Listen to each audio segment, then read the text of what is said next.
Bismillah, alhamdulillah, wassalatu wassalamu ala sayyidina rasulillah, amma ba'd.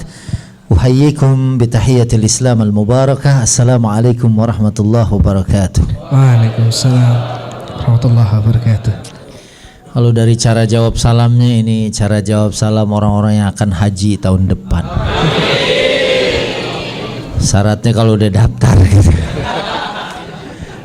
Alhamdulillah, wassalatu wassalam ala rasulillah, amma ba'd. Yang pertama mungkin kesannya kaget ya. Ada orang yang punya teras. Ini teras rumah ya? Betul, Ustaz. Beliau ini yang punya rumahnya, Ustaz. Ustadz Akhid Subianto beliau ini. Ustadz Akhid ya? Iya, betul. Iya, luar biasa. Ini teras berkah sebenarnya ya. Karena terasnya dipakai dakwah, maka jadi teras berkah ya. Dan saya ingat ayat Allah, wa man ahsanu qawlan mimman da'a ilallah wa amila salihan wa qala innani minal muslimin. Siapakah yang perkataannya paling bagus ya, selain dari orang yang menyeru ke jalan Allah, udah menempelkan kata dakwah, kata mulia ya. Ini jalan yang nggak banyak dipilih oleh orang ya. Orang kalau didengar kata dakwah ya mungkin nanti banyak resiko yang ditanggung ya. Waktu saya ngambil fakultas dakwah aja, mungkin orang bilang, wah, fakultas dakwah susah hidup di dunianya gitu kan. Maaf, mungkin ada yang pernah dengar saya nyampein, orang pernah komentar, orang kalau kerjaannya dai, mau makan makanan kayak daging, semur, rendang, itu aja nunggu kenduri katanya. Nunggu ada tahlil, kalau orang-orang Jakarta bilang gitu, baru bisa makan daging. Tapi ternyata ya luar biasa. Lapangan dakwah lebih luas. Orang bilang, kenapa nggak ngambil jurusan ini itu? Ini lapangannya, kerjanya lebih luas. Ya, malahan di dunia dakwah ini jauh lebih luas, dunia akhirat. Ya, sampai orang udah mau dimasukin ke liang lahat aja kita masih dipanggil, ya kan? Ustadz nih doain, ya kan gitu. Kerjaan kita juga gitu. Makanya ini luar biasa. Teras dakwah maka akan menjadi teras yang mudah-mudahan nyampe ke surganya Allah bersama dengan komunitasnya ini. Amin. Bersama dengan jamaahnya. Amin. Tadi saya baru aja nyampein, ya ternyata Ibnul Jauzi ya itu bilang, kalau nanti di surga kamu nggak ketemu aku, ya katakan kepada Rob. Ya, berarti beliau itu tawadu kalau sampai nggak ada di surga, karena punya teman-teman soleh, teman-teman yang berjalan di jalan dakwah, ya sehingga minta diingetin sama Rob bahwa kamu punya teman saya yang juga berjalan di jalan dakwah, gitu kira-kira. Masya Allah, komentarnya panjang, ada doanya, Masya Allah, kita aminkan semoga doanya dikabulkan Allah SWT. Amin. Baik Ustaz, karena sudah dinanti-nanti dari tadi, ini teman-temannya adalah teman-teman yang nyunnah Ustaz, datang sebelum gurunya. Wah, ya, jadi guru datang sudah siap dari sebelum maghrib. Ada juga yang datang sebelum gurunya, pulang sebelum gurunya pulang. Insya Allah yang di teras dakwah indah Ustaz. Cuma lihat doang gitu. Baik, kita Ustaz, silakan. Baik. Iya, baik. Jangan kalah dengan masalah. Dan kalau kita lihat ayat, ya, fa inna ma'al usri yusra, inna ma'al usri yusra. Kalaulah kemudian masalah itu digambarkan sebagai sesuatu yang sulit, ya, dan kesulitan itu adalah merupakan sunnatullah. Betul apa betul? Laqad khalaqnal insana fi kabad. Allah sudah ciptakan manusia itu dalam kelelahan. Kita lahir aja prosesnya itu susah. Ya.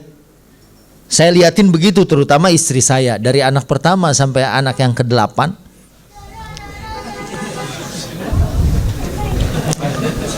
Dan emang susah. Cuman yang hidup 6 ya. Lahir nangis. Ya, laqad khalaqnal insana fi kabad. Dan kesulitan, kesusahan, masalah adalah satu keniscayaan yang pasti dilewati oleh manusia. Dari awal aja, dari dunia kayak gini, ya, manusia ya melewati jalan yang susah. Mau dapat surga aja fakku raqabah, perjalanan naik. Perjalanan kalau naik biasanya sesak napas, susah. Ya, dan ada pepatah Arab, man talabal ula sahirul layali. Siapa yang pengen dapat nomor 1 kalau dia kuliah, maka malamnya begadang. Dia baca, ya, mutala'ah, muraja'ah. Ya, man talabal ula sahirul layali. Ya, siapa yang pengen dapat posisi lulusan terbaik atau apa, pasti dia akan malam-malamnya diisi dengan kegiatan yang ada hubungannya dengan belajar, ya. Dan saya suka nyampein masalah tuh nggak selalu jelek. Saya ingat tahun 2000, anak yang kedua saya namanya Abdul Hakim sakit demam berdarah tahun 2000, ya. Dengue fever itu kan lagi mewabah di Jakarta. Rumah sakit itu sampai di lorong-lorongnya orang dirawat karena demam berdarah. Saya waktu itu tahun 2000 itu sekolah aja belum selesai. Ya, anak saya demam berdarah, saya keliling-keliling rumah sakit Tarakan, Sumber Waras yang dekat, kemudian ke rumah sakit, saya nggak sebut ya rumah sakitnya, di daerah Jakarta Barat, perbatasan antara Jakarta Barat dengan Jakarta Pusat, dekat markasnya EPI Petamburan, itu ada rumah sakit. Dia minta saya deposit 1 juta, padahal tabungan saya cuma 500.000. Dia bilang, Pak Ustadz punya asuransi nggak? Bapak punya asuransi nggak? Nggak punya. Emang Bapak kerjanya di mana? Ya, saya kerjanya di masjid jadi karyawan Allah. Dia sampai ngomong, kalau gitu cari aja rumah sakit Allah, katanya gitu. Dan saya muter-muter pakai motor Suzuki Tornado, ya, cicilan 145 sebulan gitu kan. Itu ngambil 5 tahun lagi gitu. Itu saya nyari rumah sakit, sampailah di RSCM. Hari itu hari Ahad, masuk IGD. IGD apa UGD ya? Ya. Ente nanya lagi lah, Ustadz kemarin bawanya kemana gitu. Jadi saya bawa, saya inget tuh, ini boleh sambil diri ya. Saya kalau udah nyium bau radik diri langsung biasa. Ntar kalau udah minum pulang gitu. Wah, ini ada ibu-ibu ya, Masya Allah, kelihatan ya, cahayanya tuh beda. Apalagi yang di bawah lampu gitu. Sampai di mana tadi ya? Akhirnya sampai di RSCM. Dokternya saya catat namanya, Dr. Mururu Laish. Mungkin boleh kita terjemahin keberlangsungan hidup. Jadi begitu nanya, ini kenapa baru dibawa sore? Padahal saya dari jam 6 pagi udah nyari rumah sakit. Di meja seperti ini anak saya dibaringkan, kemudian dia langsung langsung menangani, nggak pakai nanya bawa duit apa enggak, langsung dia tusuk ininya, kasih infus. Nih anak udah lemes, sebentar lagi liwat nih kalau nggak dibawa, karena udah kehilangan cairan yang sangat banyak. Diinfus. Begitu selesai, waktu dia bilang kenapa baru dibawa sekarang, saya bilang saya udah muter-muter. Ini alhamdulillah saya dapat rezeki di sini. Tuh anak sudah mulai kelihatan seperti ada darahnya lagi, karena awalnya udah begini. Ya, terus setelah diinfus kan masuk makanan tuh, cairan masuk, tadinya udah kekurangan cairan, masuk mulai kelihatan air mukanya. Tuh lihat udah mulai seger. Itu dokter bilang, "Udah, Bapak lihat deh, mau kelas 1, kelas 2 apa kelas 3?" Saya bilang, "Dok, saya nggak usah lihat deh, saya ambil kelas 3 aja biar cepet lulus," saya bilang gitu. Yang saya tahu kelas 3 murah gitu kan. Akhirnya, ya udah kalau nggak mau lihat lagi, mau ngambil kelas 3, itu langsung daftar. Saya senang dong, bersyukur, berterima kasih. Man lam yaskurin nas lam yaskurillah. Siapa yang belum terima kasih sama manusia, dia belum dianggap terima kasih sama Allah. Jadi begitu saya daftar karena seneng, ya waktu daftar itu entah ini apa, yang jelas ini bukan sogokan, saya seneng. Pak saya daftar Pak. Oh iya, saya kasih uang dia 20.000 waktu itu karena saya senang. Dia juga mungkin senang. Wah langsung ngetik. Saya bilang Pak itu kertasnya belum dimasukin. Jadi kertasnya belum dimasukin udah main ngetik aja gitu. Saking girangnya dia dapat duit 20.000 gitu kan. Enggak, oh iya bener, dia bilang gitu. Saya pikir ada teknologi baru gitu, tek tek tek tek dulu baru bikin set gitu, terus ada cetakannya. Saya pikir gitu, nggak taunya bener dimasukin kertas juga. Itu kisah nyata. Dia juga girang kali, ya Allah dapat 20.000 tahun 2000 lumayan 20.000, ya kan? Kalau sekarang tukang minta-minta dikasih 20.000 aja, nggak ada yang lebih kecil lagi Pak Ustadz. Nggak ada, saya nggak ada uang receh Pak. Ya kalau mau gesek nih saya ada alatnya katanya. Sekarang mereka lebih siap loh dari kita. Minta-minta kita bilang saya lagi nggak ada receh. Ya Pak Ustadz kalau mau saya talangin dulu boleh. Nanti besok bayar ya. Akhirnya itu subhanallah. Hari pertama aman di kelas 3. Hari kedua pagi-pagi, maaf, anak saya yang saya ceritain ini kemarin baru wisuda UI tanggal 26 Oktober ya. Kemudian pecah pembuluh darah di perut. Karena ada yang pecah di otak, nauzubillah, ada yang pecah di perut, ditandai dengan fesesnya, buang airnya tuh merah. Dia bilang, "Wah, ini masuk ICU." Masuk ICU. Wah, kenapa nih, Dok? Ya udah masukin aja. Saya gendong.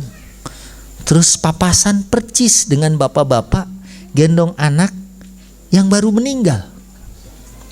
DBD juga papasan. Dia nanya, "Pak, anaknya kenapa?" "Demam berdarah Pak, suruh masuk sini." Wah sama, nih anak saya baru meninggal. Taruh aja. Lagi kondisi begitu gitu kan, suruh masuk ICU. Dia bilang, "Oh sama, nih anak saya DB juga." Katanya, "Ini baru meninggal," katanya kan. Udah gitu, kasurnya bekas anak dia lagi. "Itu aja Pak bekas anak saya," katanya kan. Gimana nggak gemeter saya? Ya Allah, ya Rob, ya tuh kan. Akhirnya saya masuk, taruh di situ. Malam kedua, malam ketiga, kan kita nungguin. Itu masa kritis. Jadi pas saya lihat, wah, saya panggil suster. Suster lihat, wah, itu serangannya ternyata DBD begitu ya. Dia kan serangannya cepat. Ya kan, itu kalau akhirnya kemudian manggil dokter juga nggak bisa apa-apa, orang dia seset pas masuk itu udah mau akhirnya naik lagi. Dia bilang, "Selamat Pak, alhamdulillah." Ya, ini biasanya kalau udah habis udah naik, alhamdulillah. Besoknya udah bisa pindah lagi ke ruang perawatan. Sampai hari ke-6 dapat busro, berita gembira. Bapak udah bisa pulang nih. Wah girang, kita seneng, alhamdulillah akhirnya gitu kan. Anak saya juga seneng, malah sempet, "Pak kalau bisa di rumah sakit aja deh." Karena banyak mainan, orang ngasih hadiah gitu kan. Dia seneng, kalau di rumah jarang-jarang dibeliin mainan gitu. Ini setiap orang lewat datang bawa makanan, bawa mainan. Akhirnya saya seneng. Akhirnya mikir, lah kita mesti bayar duit 500 gitu kan, main girang-girang aja. Ya begitu dapat idenya, tagihannya 1,5 juta. Waduh, mesti nyari dulu nih, pulang dulu deh nyari pinjaman 1 juta. Istri saya bilang, udah tenang, ini kan ada murid-murid saya datang bawa amplop, tetangga bawa amplop. "Oh iya, ini saya yang megang," kata istri saya. Begitu dihitung ada 2 juta. Istri saya bilang, "Alhamdulillah anak kita sakit untung 500."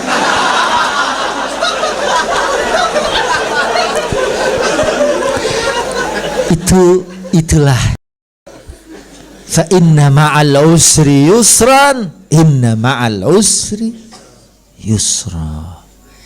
Jadi itu satu kepastian, hidup manusia emang susah. Ya, tadi ayatnya laqad khalaqnal insana fi kabad. Orang ngeluh-ngeluh sama Nabi, ngeluh, ya Rasulullah lihat deh, perut udah diganjal sama batu, lapar. Bulak-balik Nabi suruh sabar. Mungkin dia bahasanya sabar, lihat batu hari ini udah lebih gede. Begitu Nabi dibuka batunya ternyata lebih gede dari dia gitu. Tuh lihat, mau lihat batu saya gitu. Oh iya ya, gedean dia. Dia pikir setelah menjadi Rasulullah tidak mendapatkan cobaan, tidak mendapatkan ujian dari Allah Subhanahu. Padahal kalau lihat ayatnya, kita diuji itu cuman dikit. Lihat ya Al-Baqarah. Ya kan? A'udzubillahi minasyaitonir rajim. Bismillahirrahmanirrahim. Walanabluwannakum bisyai'im minal khawfi wal ju'i wa naqsim minal amwali wal anfusi wath thamarat wa basyiris sabirin alladzina idza asabathum musibah qalu inna lillahi wa inna ilaihi raji'un. Jadi walanabluwannakum bisai'in minal khawf. Jadi ini ada dua huruf taukid, lamut taukid, nunut taukid. Kalau diterjemahin ke bahasa kita, kami benar-benar atau kami sungguh benar akan menguji kalian. Walanabluwannakum, lamut taukid artinya penguat. Nun yang di akhir walanabluwannakum, nun kadzalika nunut taukid. Itu juga nun taukid. Allah di sini pakai kami. Kita tahu kalau uslub kami mungkin ada ujian dari bentuk lain, tapi bisai'in minal khawf, dari sedikit ketakutan, kelaparan, kekurangan harta. Dikit. Sebenarnya cuman buat orang-orang yang sabar, Allah memberikan berita gembira. Ada banyak orang sabar, akhirnya mereka finish. Ya, kalau dia nggak sabar, ya, nah itu udah liwat. Ya, ternyata kita nebus sorga aja dengan sabar kok. Di buku saya judulnya Booking Kamar di Surga, surat Al-Furqan ayat 75. Ulaika yujzaunal ghurfata bima sabaru. Mereka adalah orang-orang yang sudah punya bookingan kamar di surga. Saya terjemahin, yujzaunal ghurfah, udah disiapin sama Allah. Ghurfah itu apa? Ghurfah itu kalau terjemahan Departemen Agama adalah tempat yang tinggi. Tapi kalau letterlux bahasa Arab, yang belajar bahasa Arab kayak saya dah tingkat ibtidaiyah doang. Kalau ghurfatun itu maknahu hujrah, kamar. Mereka adalah orang-orang yang sudah punya bookingan atau udah disiapin kamar di surga. Sebabnya apa? Bima sabaru, karena mereka sabar. Sabar itu dibanyak. Dr. Yusuf Al-Qaradawi bilang, sabar pertama as-sabru fit ta'ah, sabar dalam taat.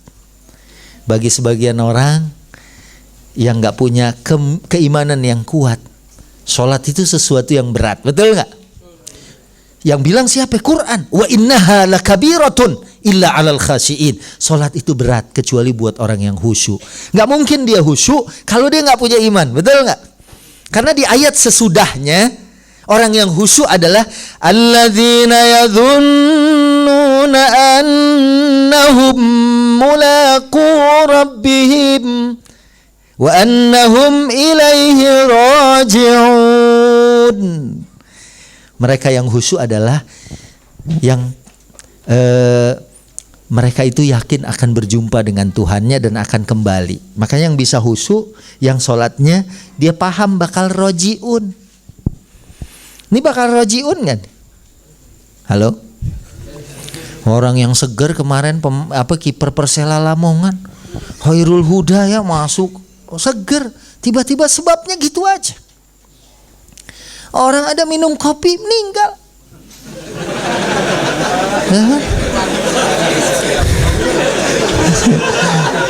Minum teh, ya kan?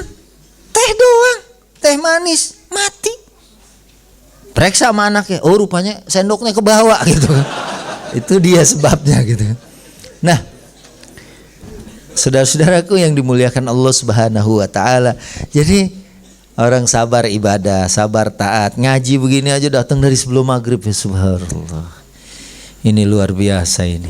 Emang orang tuh kalau soleh kayak gini kelihatan dari cara dengerin ceramah, matanya merem, lehernya nunduk gitu kan, kelihatan meresap gitu kan, dan hatinya terus berkata-kata kapan ditutup doa. Gue dari jam 5 ini gitu kan.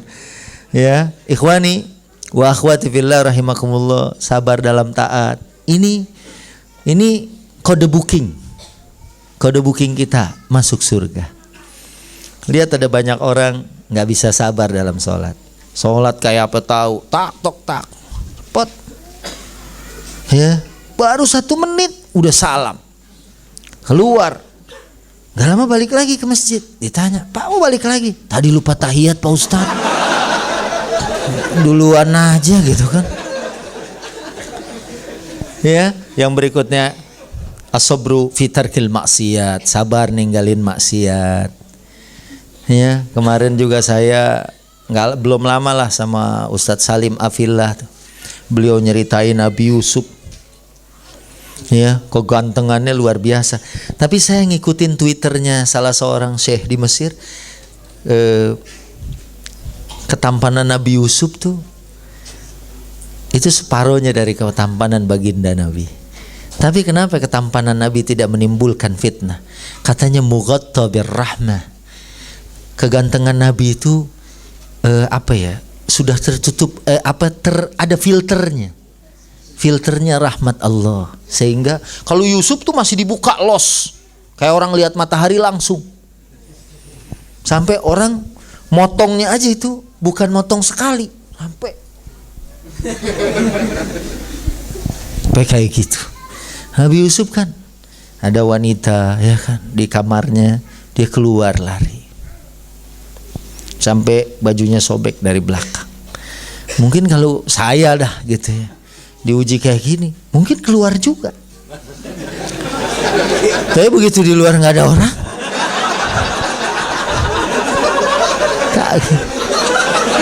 balik lagi.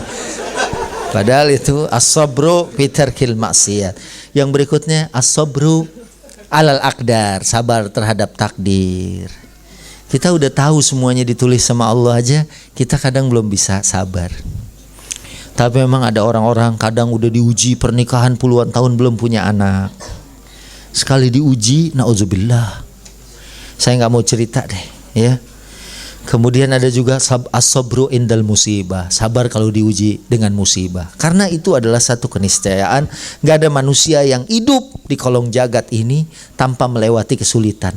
Ternyata Nabi Muhammad jangan dianggap itu kalau dapat penyakit lebih panasnya tuh 2 kali lipat dari kita, double. Ya, kesulitannya besar. Nabi Muhammad sampai waktu sakaratul maut, Fatimah putri beliau radhiyallahu anha bilang dalam hadis Riyadhus Shalihin, ada wa karba abata. Bab sabar, coba lihat tuh. Kasihan banget ayahku, ya. Tapi kemudian karena malaikat Jibril izin, ya Rasulullah, di luar ada malaikat Israil. Kalau diperkenankan beliau masuk mau melaksanakan tugasnya. Ya Allah, kalau Nabi ya, malaikat Israil aja nunggu dulu. Lalu kita langsung krek. Izin. Oh ya, suruh masuk. Akhirnya kemudian bilang sama Fatimah, tenang Fatimah, laisa li abika karbun ba'dal yaum. Habis ini ayahmu tidak lagi menderita, karena baru dikabarin bahwa malaikat akan cabut nyawa. Karena buat muslim yang beriman seorang, kematian adalah rohah, kematian adalah istirahat. Waj'alil mauta rohatan lana min kulli syarr. Jadikan ya kematian adalah istirahat kami. Jadi orang-orang soleh model begini kalau meninggal di kuburnya itu ya mungkin kayak di executive lounge, nunggu penerbangan, nunggu boarding kan. Kalau di eksekutif, air dianterin, ini dianterin. Bapak mau kopi apa teh? Kopi. Anterin, nanya lagi gitu, Bapak ntar bayarnya gimana ya kan? Gitu. Ya kan kalau di situ ada bayarnya gitu.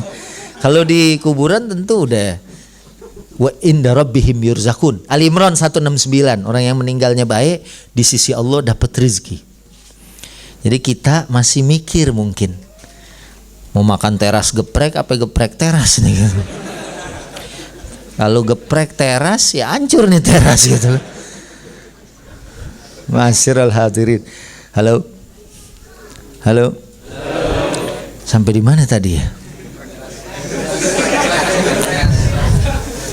Geprek teras ya. Jadi semua itu pasti ya akan melewati. Dan Nabi waktu dia sakit luar biasa, girang Nabi mau meninggal. Itu ciri orang yang beriman. Dan persiapannya udah ada. Ya. Terus bisikin Fatimah, tenang, laisa li abika karbun ba'dal yum. Habis ini bapakmu enggak menderita lagi, enggak lagi sulit karena mau meninggal. Nangislah Fatimah radhiyallahu anha. Wajar orang tuanya mau meninggal. Masa ada orang bapaknya mau meninggal dia ketawa gitu kan? Ada dia nangis. Tapi bisikan kedua, ini kan masalah besar kalau buat kita. Ternyata bisikan yang kedua, Fatimah radhiyallahu anha, ya, itu dia ketawa sampai kelihatan gigi-giginya. Para sahabat nanya, bisikan pertama apa? Nabi bilang mau kembali. Bisikan kedua, Nabi bilang orang yang paling cepat dari keluarga ini menyusul Rasulullah adalah aku. Dan dia senang. Lalu kita jenguk orang sakit, habis kita doain, kemudian dia bilang, gua feeling nih kayaknya habis gue lu. Tadinya dia mau doain la ba'sa tahurun insyaallah. Udah nggak pakai doa dah. Pakai ente sih masalah ngajak-ngajak. Kemarin waktu masih seger makan di restoran nggak ngajak, giliran mati mau bawa saya. Ya, nah, ikhwani fillah. Jadi emang sunatullah hal itu. Ya, dari mulai lahir aja kita udah nangis, kita udah susah. Malah ada yang lahir sungsang. Tapi orang yang percaya sama Allah, saya ingat ini kejadian teman saya Ustadz Ramli di daerah Jakarta Barat ya. Dia itu ya samalah Ustadz kayak saya. Begitu dibilang istrinya sungsang, bayinya sungsang, waduh, bayangannya sesar nih. Iya kan? Tahu sendiri sesar lagi joget sekarang kan gitu.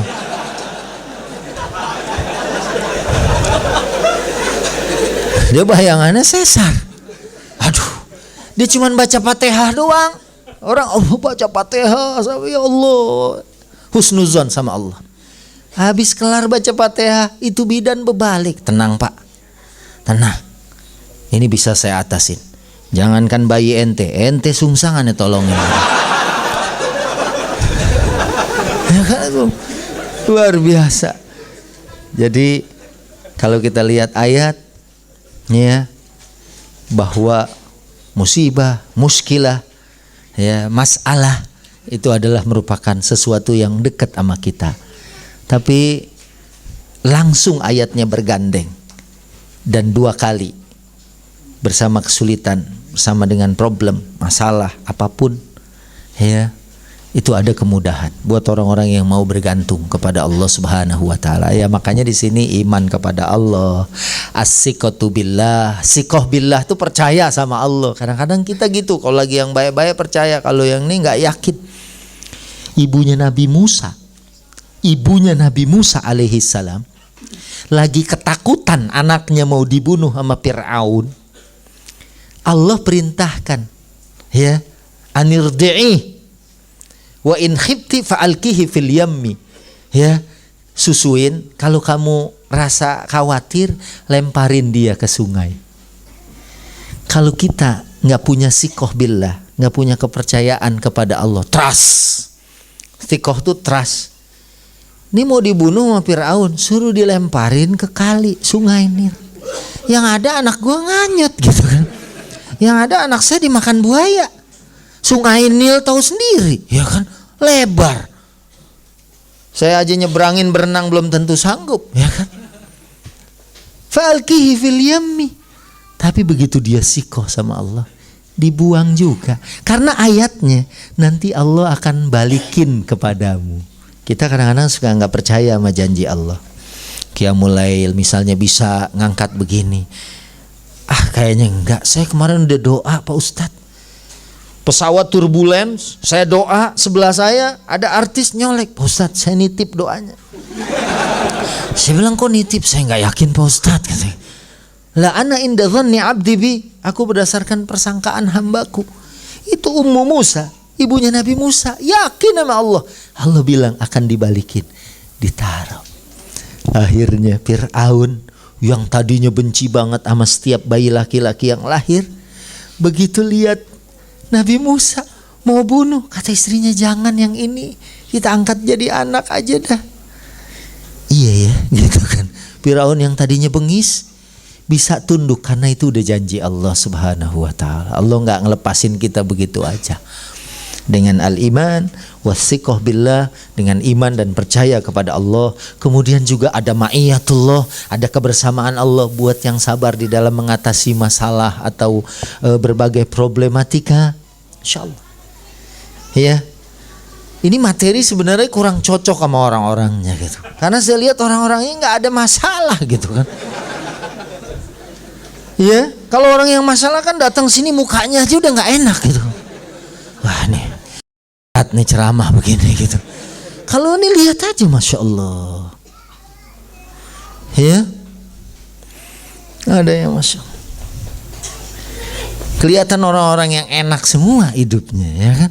Nggak ada problem, nggak ada masalah. Ya mungkin ini diminta tema seperti ini supaya saya keluar dari masalah gitu. Ya karena setiap kita ada aja masalah. Orang curhat sama saya punya utang 200 juta Pak Ustadz. Dia nggak tahu Ustadz juga punya utang 200 juta. Akhirnya kan jadi double, ya kan? Dia mikirin Ustadz punya 200 ya, gue 200 jadi 400 pikiran saya juga gara-gara mikirin dia. Ya, udah sikobillah, cari jalan keluar kepada Allah, yakin terus. Ya kalau kita yakin, insya Allah semua bisa kita lewati. Itu aja mungkin pengantar dari saya ya. Mungkin kalau ada yang mau kultum maju nanti saya nilai ke sini. Karena tadi saya sholat di masjidnya Ustadz Wijayanto, ditahan suruh ceramah dulu, kultum lagi, kuliah 70 menit. Ya kan? Saya bilang nggak bisa Pak Ustadz, saya mau ngisi gitu kan. Udah nggak apa-apa, ambil berkahnya nih anak-anak. Oh ya udah deh, ya sama-sama juri. Makanya kalau ada yang mau maju sini Bu, saya lihat tuh gimana public speakingnya gitu. Sampai di sini dulu, mudah-mudahan ya kayaknya kita akan terus punya masalah sampai kita masuk ke dalam kubur. Ya, nggak ada orang yang nggak kosong. Habis selesai ini ada lagi. Besok kita lewatin ini. Mudah-mudahan udah ada pahalanya, udah ada nilainya. Besok ada lagi problematik. Sebelum nikah, ini kayaknya udah nikah semua kalau lihat dari mukanya. Sebelum nikah mungkin problem. Saya ingat dulu saya nikah umur 21. Teman saya dulu ada yang lebih muda lagi. Ya, saya dulu sebelah saya waktu saya kuliah sambil kerja. Dia bilang, ente mau nikah? Bener? Iya. Nekat ente. Orang mau dikasih makan pasir. Saya bilang sama dia, Mas, dia umurnya 33 tahun. Ente kalau punya pendapat gitu, lan tatazawwaj hatta yaumil qiyamah. Ente gak bakalan kawin sampai hari kiamat. Allahu huwar razzaq, yakunu fuqara yughnihumullahu min fadli. Kalau kamu fakir, Allah yang cukupin. Lah dia gak nyampe. Dia buat makan diri sendiri aja belum yakin itu dari Allah. Kalau orang, yakunu fuqara yughnihumullahu min fadli. Kalau kamu fakir, Allah yang cukupkan buat dirimu dari rezeki Allah Subhanahu wa taala. Dan itu ternyata benar. Saya pernah dapat cerita dari Ustadz Abdul Fattah. Beliau itu orang Mesir. Di kelas beliau sempat cerita di Mesir ada orang yang poligami. Karena dia percaya pernikahan itu memberikan kekayaan. Malah ada asar iltamisul ghina bin nikah. Carilah kekayaan dengan pernikahan. Ya, akhirnya dia nikah. Karena nggak punya modal, ya berantakan. Ya kan, apalagi yang nggak satu gelombang istrinya. Kan ini harus ya, yang namanya susah kayak saya gitu.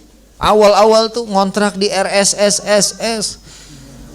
Ya, Rumah sangat susah selonjor gitu. Rumah sangat sedikit semennya gitu.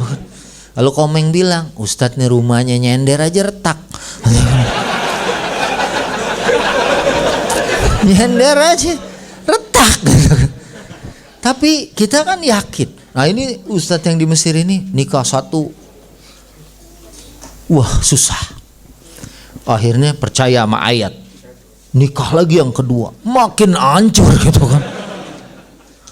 Makin hancur, orang satu aja susah apalagi dua.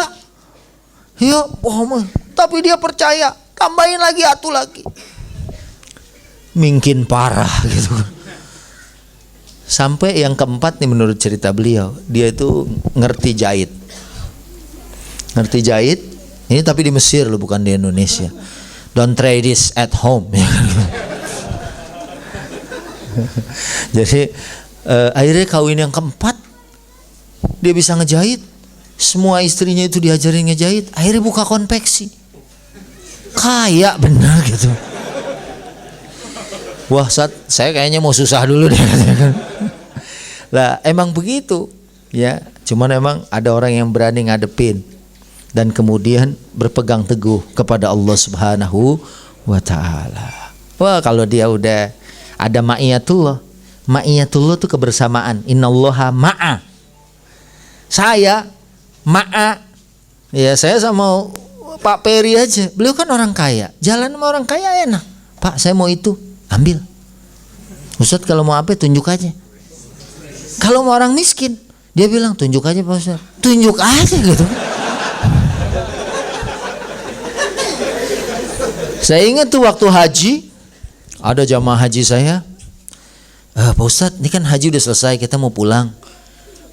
Ustadz bisa nggak nganterin saya belanja? Aduh maaf Pak Haji, saya di sini pembimbing ibadah, bukan pembimbing belanja. Ini Pak Ustadz lumayan nih, ada sekitar ya duit kitanya sih 30 juta lagi lah yang belum habis. Hah? 30 juta lah. Ayo berangkat. Karena pengalaman bawa umroh, ya kan?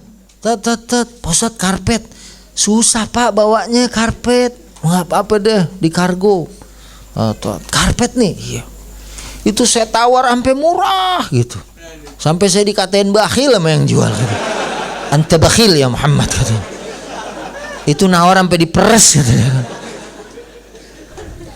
Saya bilang, Pak, ini dari 200 real, boleh 50 real. Dihitung. Tapi di Tanah Abang lebih murah Pak Ustadz. Terus nggak jadi nih gitu. Kita nawar, ini bibir mungkin udah nambah panjang gitu, ngomong hampir diusir sama orang Arab. Ruh anta Muhammad katanya. Nanti cuma nawar doang gitu. Udah gitu, gua gimana kaburnya udah nawar sama dia. Tapi kalau orang kaya kan bawa duit masih sisa 25 juta lagi kan enak. Dia jeda itu, Ustaz nih baju gamis panjang, bagus. Iya, saya bilang mahal Pak Haji, 1000 real. Itu kan 3 juta setengah. Udah ambil buat sholat. Mahal Pak Haji, udah jangan deh, ntar saya cari. Udah ambil. Tapi Pak Haji kalau saya pakai baju baru, anak saya suka minta. Udah ambil.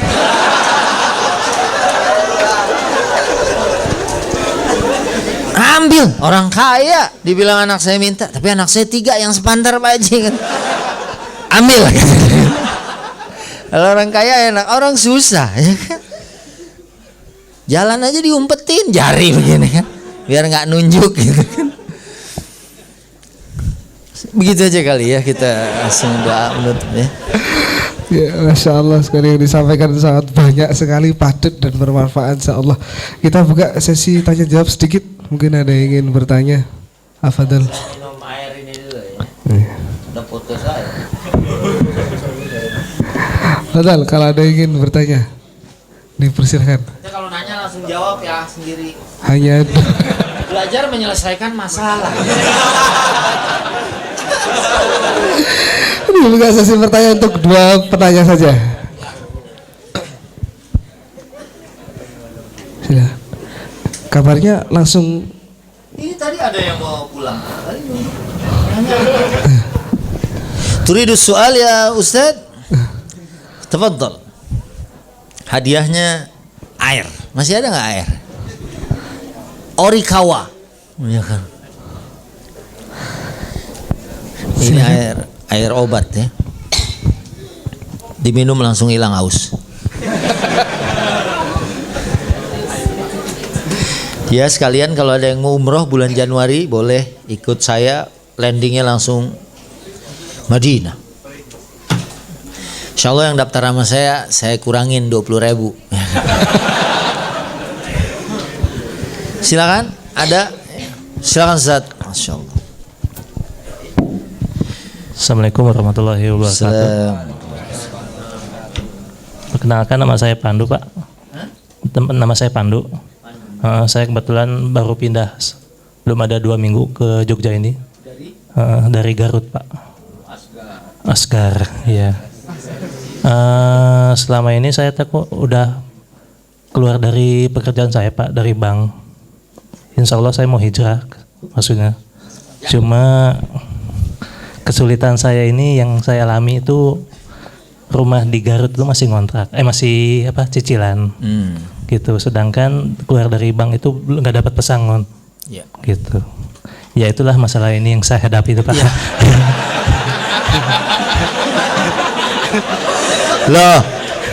Loh, kita kan nggak tahu. Siapa tahu di sini ada orang, ya apalagi melihat kebaikannya berhijrah. An-Nisa ayat 100.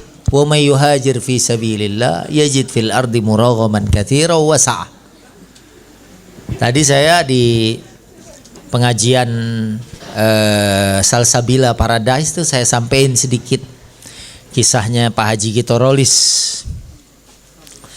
Allah yarham, meninggalnya hari Jumat loh, pulang dakwah beliau.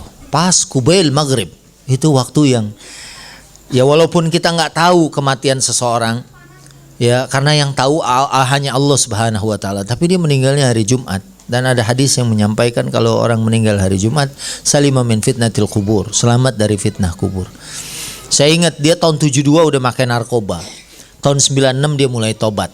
Saya ketemu dia 97, 98 sampai 2000. Ya. Ada orang yang begitu hijrah kemudian langsung luas kehidupannya. Tapi beliau menganggap seperti detox. Ya, begitu dia hijrah sepertinya dilucuti lagi, makin nggak punya. Tapi dia tahu ini ujian. Beliau bilang, kita biasa makan di restoran enak sama anak-anak. Ini makan di warteg aja. Warteg yang tanpa nama, gitu kan. Nah, pokoknya yang penting makan. Tapi dia yakin nanti akan ada masanya. Tadi ayatnya kalau dia beriman dengan ayat, fa inna ma'al usri yusran, inna ma'al usri yusra. Tu'min bil ayah. Kalau kamu beriman, kita beriman bil ayah, al yakin. Habis itu yakin. Saya berhijrah kok dari sesuatu yang paling enggak, kalau itu tidak sampai masuk ke dalam haram, itu paling enggak subhat misalnya. Paman waqa'a fis subhat faqad waqa'a fil haram. Ya. Dan siapa yang istibra, ya, mau membebaskan dirinya dan agamanya dari sesuatu yang haram, insyaallah Allah akan ganti sesuatu yang lebih bersih, lebih baik. Ya, ada banyak orang mungkin waktu miskin taat, tapi begitu Allah uji dengan kekayaan, liwat masjid aja enggak. Ya, mau liwat masjid, ntar ajan lagi, saya sholat nih gitu kan. Loh kalau liwatnya jam 10 malam masa ajan ya kan gitu. Tapi perasaan udah curiga aja gitu kan. Nah, jadi gitu, yakin habis ini akan ada. Saya juga gitu, ya. Ya, setiap melewati fase-fase itu terus dijalanin dengan optimis. Karena orang yang bersahadat, orang yang bilang Tuhannya adalah Allah, ada 3 ciri. Di antaranya adalah at-tafaul, optimisme. Ya. Ada optimis. Tuhannya Allah Al-Ghani. Pernah buka internet di Afrika, ada orang dorong gerobak dagang pisang. Terus dia pakai bahasa Arab nulis tuh tukang pisang di gerobaknya. Di-share di internet banyak. kaifa akhaf minal faqr wa ana Abdul Ghani. Itu dahsyat, bikin saya nangis tuh baca itu. Kaifa akhafu minal faqr wa ana Abdul Ghani. Bagaimana aku takut dari kefakiran sementara aku adalah hamba Tuhan yang maha kaya. Itu dahsyat itu. Itu talkin loh. Orang tuh bikin begitu, itu mentalkin. Itu sebenarnya kita lagi hipnotis diri kita sendiri. Kalau Mamah Dedeh itu makan misalnya otak sapi, terus kikil, kan dia umurnya 67 tahun. Orang bilang jangan makan gitu mah. Kamu jangan salah masukin gitu. Makan bismillah, ini makanan dari Allah Subhanahu wa taala, sementara selama tidak israf, semua udah kita kembalikan sama Allah Subhanahu wa taala. Itu talkin sebetulnya. Ya, kaifa akhaf minal faqr wa ana Abdul Ghani. Bagaimana saya takut dari kefakiran, saya hamba Tuhan yang maha kaya. Insya Allah saya bisa. Saya kan Sunda, istri saya kan Jawa. Itu begitu kita mau nikah, orang udah bilang, Pak, biasanya nggak bagus kalau suaminya Sunda, istrinya Jawa. Suka kurang inilah, ya. Terus bapak saya lagi ngomong begitu. Lu mending jangan sama orang Jawa deh. Wah, bapak saya gimana nih? Akidahnya saya mau cek. Emang kenapa Pak? Pulang kampungnya jauh, ongkosnya mahal katanya. Oh, saya pikir dia masalah akidah gitu. Gak taunya masalah ekonomi gitu. Tapi saya lawan dulu, bismillah. Malah saya minta, ya Allah tunjukin buat orang-orang. Orang Nabi suruh kita nikah sama orang yang jauh kok, supaya keturunannya jadi lebih bagus. Ini misalnya kan kawin sama orang Papua, ya kan? Ya kan, daripada Papua mau merdeka loh, ya kan? Papua mau merdeka, sampai udah bikin lagunya sendiri. Di TV mereka udah pasang iklannya tuh, Papua, Papua. Ya. Nanti memperbaiki keturunan kuat-kuat, ya kan? Nah, saya lawan itu, bismillah deh, nggak ada deh. Insya Allah kita jadi sukses gitu ya. Nah itu talqin tuh. Boleh juga tuh ente tulis kaifa akhafu minal faqri wa ana Abdul Ghani. Jangan kalah sama supir truk. Supir truk tuh mentalkin dirinya loh. Cintamu tak seberat muatanku katanya. Cinta berat di ongkos katanya. Ya. Nggak pulang rindu, pulang malu nggak pulang rindu katanya. Itu kalau yang kurang-kurang ini. Tapi kalau yang soleh kan istri soleha, doa ibu, makan, ada di truk. Itu sebenarnya talqin. Itu talqin diri kita, insya Allah dalam waktu yang cepat. Sebab itu nggak pakai huruf lagi. Inna ma'al usri, fa inna ma'al usri yusron. Inna ma'al, nggak bilang inna ba'dal usri yusro, tapi ma'a. Lah kalau sama tadi saya sama orang kaya enak. Ente jalan, terus kiri kanan ente bodyguard, badannya gede, pangkatnya di sini bintang 4. Itu jalan, mau di mana aja tenang tuh. Ya kan jalan, minggir, ya kan. Itu lihat loh, mana pengawal gua gitu kan. Udah nggak ada kan gitu. Lah Allah Ghaniyun anil alamin, Qawiyun, ya kan? Maha kuat, Al-Aziz, Al-Jabbar, Al-Mutakabbir. Saya ingat cerita Ustadz Iwan Jawawi, dia tuh timnya Ustadz Arifin Ilham. Ada orang katanya ke kiainya dia minta amalan. Pak Kiai, saya pengen kaya, tolong kasih amalan. Kata kiainya udah baca aja ya Razzaq, ya Razzaq, ya Razzaq. Itu kan Asmaul Husna. Wahai Allah yang maha memberi rezeki. Udah habis sholat baca aja itu yang banyak. Pulang karena dia ngaji cuman mau minta itu doang. Tadi ya Rojak apa ya jarak ya katanya. Udah Rojak jarak. Oh jarak katanya. Hari dia ngamalin ya jarak. Rupanya di depan rumahnya ada pohon jarak. Minyak jarak itu ternyata mahal ya. Oh, sampai sukses, disuling segala macam jadi orang kaya. Balik lagi, Kiai alhamdulillah, makasih. Saya dikasih amalan ya jarak, ya jarak. Kata Kiai ya jarak kata. Perasaan apaan itu? Ya Razak kata. Dia bilang ya Allah salah aja sukses gitu kan. Apalagi kalau dia benar kan. Allahu Akbar, ya kan? Salah dia zikirnya. Aduh, tapi udah terlanjur kaya gitu kan. Mau diapain orang udah terlanjur kaya gitu kan. Jam 10 ya. Satu lagi nih, Oh siap. sepertinya dari Ahmad. Ya. Ini kelihatannya agak sedih karena tulisannya jelek nih. Oh enggak, bagus ya, bagus. Sebenarnya agak jelek juga Ustaz. Iya. Dia aja nggak bisa baca. Enggak, ini bagus tulisannya. Pasti kabar gembira. Insya Allah. Ustaz, sampai saat ini di umur saya yang 26 tahun, saya belum menemukan jodoh. Sedangkan orang tua menginginkan saya menikah. Nih, ente nih, ambil yang begini. Ini langsung hunting. MC, ya kan? Selamatkan.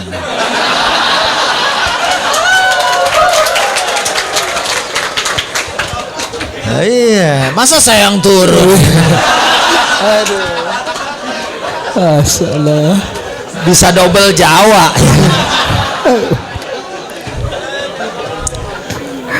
Yang saya heran, kajian apapun kenapa ada aja yang nanyain jodoh ya? Lanjut ya Ustaz. Adapun yang mengajak nikah nih hanya sekedar laki-laki yang kurang baik agamanya. Tuh. Padahal saya menginginkan calon yang baik agamanya karena saya ingin jadi Dia lebih baik. bukan nggak laku, ya kan? Tapi orang umum. Tapi dia mencari orang-orang yang, iya. Lah orang yang sabar di jalan dakwah begini, apalagi sering-sering di teras dakwah, ya. Saya yakin di rumah nggak ada teras dia, makanya kemari gitu kan. Lah orang tempat kos ya kan, nggak ada terasnya, nebeng lah di teras dakwah gitu. Tapi saya sudah bisa. Ini bertanya, apakah ini ujian ataukah apa buat saya dan saya harus bagaimana kata dia? Ya, sebenarnya kan umum kalau buat mukmin, orang kalau udah baik, ibadahnya bagus, istighfarnya banyak, masih juga belum dapat, itu ujian. Kalau dia misalnya kurang soleha, kurang taat, itu bisa jadi peringatan. Ya, yang jadi azab itu kalau dia orang kufur, jauh dari agama Allah Subhanahu wa taala, baru itu bisa jadi azab, kan selalu begitu. Kalau buat orang yang udah rajin tahajud, ngajinya rajin, masih juga diuji. Itu menggugurkan dosanya sambil menaikkan derajatnya. Kita sendirilah, atau mungkin ya kalau kitanya udah alhamdulillah beramal taat. Sebab kalau memang udah benar juga, ya mudah-mudahan itu adalah ujian dari Allah. Atau kalau kita mau sedikit muhasabah, hisab, jangan-jangan ada yang belum benar nih, jangan-jangan ada yang belum baik nih. Boleh kalau buat sendiri. Ya, satu adab misalnya kita dengerin ayat tentang orang munafik, kalau bisa tunjuk diri sendiri, ya Allah jangan-jangan saya munafik. Itu sekaliber Ibnul Jauzi, dia bilang kalau kamu nggak nemuin saya di surga, ya Allah tawadu banget. Ya kalau sampai nggak ada saya di sana, doain atau naikkan posisi saya supaya ada di surganya Allah Subhanahu wa taala. Orang yang udah kayak gitu. Sayyidina Umar bin Khattab radhiyallahu anhu, waktu Nabi membacakan nama-nama orang-orang munafik kepada Mu'ad bin Jabal, Umar nanya buat kepentingan pribadi. Buat yang lain saya nggak mau tahu, saya nggak mau kepo. Yang penting saya termasuk orang munafik apa bukan. Kualitas Umar yang kalau dia lagi tidur aja setan takut. Setan milih jalan kalau Umar tidur di situ. Lewat sini aja deh. Kata teman setan, jauh tahu sana muter katanya. Nggak apa-apa daripada lewat situ katanya kan. Mendingan sana deh yuk. Ya, mau Klaten dia lewat Tegal dulu gitu kan. Nggak apa-apa deh daripada papasan sama Umar kan gitu. Nah, Umar bandingin sama kita. Kita jangankan tidur, sholat aja setan mundar-mandir sini. Kan jauh kualitasnya, ya kan? Nah makanya gitu aja buat ukhti fillah. Mudah-mudahan namanya siapa sebut aja, kita bacain Fatihah. Ya, sebut sendiri Al-Fatihah. Bismillahirrahmanirrahim. Alhamdulillahirrahmanirrahim. Maliki yaumiddin. Iyyaka na'budu wa iyyaka nasta'in. Ihdinas siratal mustaqim. Siratal ladzina an'amta 'alaihim ghairil maghdubi 'alaihim waladdallin. Amin. Rabbighfir lana wa liwalidina. Amin. Saya musafir dan ada hadis Nabi, da'watul musafir atau du'aul musafir mustajab hatta yarji'. Ya, mudah-mudahan umur udah 26, udah matang, udah cukup. Ya, dulu waktu saya nikah saya 21, istri saya 23. Jadi kalau ada yang umurnya 23 pas sama 26 gitu kan. Jangan takut ya. Allah yang akan cukupin. Ya, tapi pakai perhitungan juga, jangan aku nekat aja deh nih gitu kan. Akhirnya acak-acakan. Teman saya gitu, sikat gigi pakai sampo dia gitu. Karena dia mikirin gitu kan, bengong, susah, masalah begini. Lah orang sendiri aja nyari makan susah, begitu berdua, tapi ternyata habis itu Allah buka rezeki. Nggak punya motor, kebeli motor. Pas punya anak 2, nggak cukup motor, ya 1, beli 1 lagi. Nggak cukup ada mobil 1 nggak cukup, mobil 2. Ya begitu Allah Subhanahu wa ta'ala. Dan jangan putus asa dari rahmat Allah. Kalau ada yang Pak Ustadz, saya udah gimana aja tetap aja miskin. Emang urat saya kali. Nggak boleh, uratnya yang bikin Allah. Jangan bilang saya emang urat susah Pak Ustadz. Saya dagang apa aja gagal. Saya coba ke pertanian agrobisnis. Saya nanam pohon pare 2 hektar pahit semua. Ya emang nasib saya kali pahit Pak Ustadz. Jangan ngomong begitu. La taqnatu min rahmatillah, kata Quran. Jangan putus asa dari rahmat Allah. Sesungguhnya yang putus asa dari rahmat Allah, kata Quran, illal qaumul kafir. Kecuali orang-orang yang kafir, yang gak punya iman. Yang punya iman, dia optimis, dia senantiasa berusaha. Kayak ukhti yang tadi nanya, insyaallah ya, mudah-mudahan kita nggak tahu nih pulang dari sini insyaallah ya, pas papasan nanti ya bukunya jatuh ya. Jadul tat. Iya. Pas mau ngambil becek gitu. Gak jadi. Enggak. Bukunya jatuh. Terus ada yang ngeliatin, siapa itu akhwat ngaji bawa buku. Ustadz belum ceramah aja catatannya udah penuh gitu kan. Ini solehah banget nih anak gitu kan. Akhirnya kupinang kamu dengan bismillah. Sambil baca Al-Baqarah ya kan. Insyaallah iya kunu fuqara yughnihimullah min fadli. Tapi ngomong-ngomong nih saya jam 10 harus sudah ada di stasiun ya. Ini sekarang udah jam 9. Ya ini keluarga saya nih dari tadi ini udah getar terus nih, tatret ya kan. Ustadz masinis sudah di kereta. Iya. Kalau masinis di kebun namanya bukan masinis gitu kan. Ya. Saya cukupin gitu aja kali Ustaz. Yang penting kita bisa silaturahim. Mudah-mudahan yang sakit diangkat penyakitnya. Amin. Yang kuliah cepat selesai ya kan? Yang ada tunggakan-tunggakan ya kan. Allah yang memberikan keluasan. Yang pengen kerja insyaallah ya Allahu huwal ghani ya. Dan ya bergantunglah kepada Allah. Ente sudah meninggalkan sesuatu yang dianggap kurang baik, insyaallah ya Allah akan gantikan dengan yang lebih baik. Ya dan mungkin ini mewakili yang lain. Yang mau punya anak, insyaallah Allah kasih turunan. Yang pengen punya usaha kayak saya nih, ya pengen punya usaha pesantren, pengen jalan. Tadi dari Ustadz Wijayanto saya tawassul bidu'a is-salihin. Ini termasuk tawassul masyru', tawassul yang disyariatkan oleh agama. Selain dengan al-asma was sifat, kemudian juga dengan bi'a'malinas salihah. Salah satunya doain ya. Kita minta sama orang-orang yang sudah baik jalannya atau usahanya. Bismillahirrahmanirrahim. Alhamdulillahirabbil alamin. Hamdan naimin, hamdan syakirin, hamdan yuwafi ni'amahu wa yukafi'u mazidah. Ya Rabbana walakal hamdu walakal syukru kama yanbaghi li jalali wajhikal karim wal azimi sultanik. Ya Allah ampuni dosa kami, dosa ayah ibu kami, guru-guru kami dan orang-orang yang telah berbuat baik kepada kami. Ya Allah habib ilainal iman wa zayyinhu fi qulubina wa karrih ilainal kufra wal fusuqa wal isyan waj'alna minar rasyidin. Ya Allah anugerahkan kami iman Islam, ketaatan dan keyakinan. Jadikan kami orang yang membenci perbuatan yang menyimpang. Golongkan kami ke dalam golongan hamba-hambamu yang mendapatkan petunjukmu ya Allah.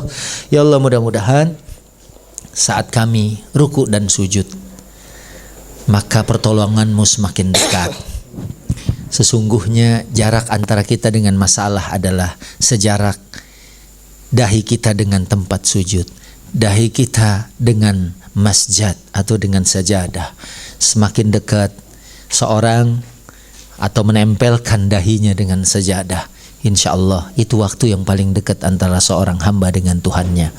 Fa'akthiru fiha au fihi doa, perbanyak waktu sujud dengan doa. Mudah-mudahan semua problematika saya juga dan kita semua dan orang-orang yang telah berbuat baik ya, yang nganterin saya sampai ke sini ya, dan juga akan kembali nganterin lagi sampai stasiun. Bunda Atik, terima kasih. Ustadz Ferry ya, terima kasih ya, dan juga semua yang ada di sini. Hanya Allah saja yang bisa mengganti semuanya dengan kebaikan yang lebih banyak.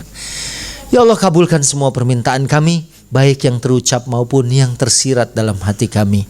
Hanya Engkau sajalah satu-satunya yang mengabulkan doa. Rabbana atina fid dunya hasanah wa fil akhirati hasanah wa qina adzabannar wa adkhilnal jannata ma'al abrar ya aziz ya ghafar ya rabbal alamin. Subhana rabbika rabbil izzati amma yasifun wa salamun 'alal mursalin walhamdulillahi rabbil alamin. Alhamdulillahirrahmanirrahim. Terima kasih, mohon maaf. Ini waktunya agak ngepres, mungkin saya nggak bisa makan bareng di sini, ya kan? Saya langsung izin. Wassalamualaikum warahmatullahi wabarakatuh. Waalaikumsalam warahmatullahi wabarakatuh.